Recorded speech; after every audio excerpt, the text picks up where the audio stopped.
আজিৰ দিনটোতে 1996 চনৰ আজিৰ দিনটোতে ঘাতকে পৰাগ কুমাৰ দাসক হত্যা কৰিছিল তেওঁৰ অসম জাতীয় বিদ্যালয়ৰ সন্মুখত। কিন্তু দুখৰ বিষয় আজিলৈকে তেওঁৰ হত্যাকাৰীক চিনাক্ত কৰি চৰকাৰে শাস্তি বিহিব নোৱাৰিলে। শাস্তি বিহিবটো দূৰৰ কথা, চিনাক্তই নহ'ল।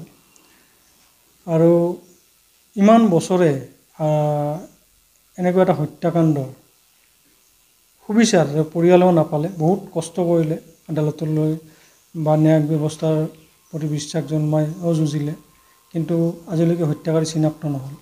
আমাৰ কাৰণে, অসমৰ সকলো সাংবাদিকৰ কাৰণে,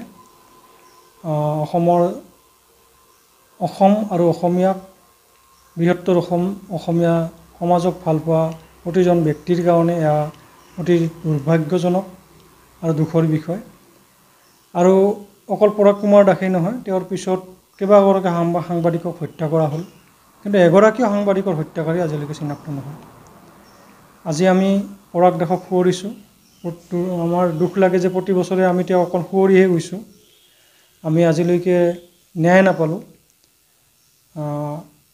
আজি আমি বৃহত্তৰ বঙাইগাঁও প্ৰেছ ক্লাবৰ সমূহ কৰ্মকৰ্তাসকলে, সমূহ সাংবাদিক আৰু সংবাদকৰ্মীসকলে তেওঁক শ্ৰদ্ধাৰে সোঁৱৰণ কৰিছোঁ। তেওঁৰ আত্মাই চিৰশান্তি লাভ কৰক। আৰু তেওঁৰ পৰিয়ালবৰ্গলৈ যদিওবা বহু বছৰ পাৰ হৈ গ'ল, প্ৰতি বছৰে আমি একেখিনি কথাকে কৈ আছোঁ, তথাপি আকৌ এবাৰ আমি সমবেদনা জ্ঞাপন কৰিছোঁ।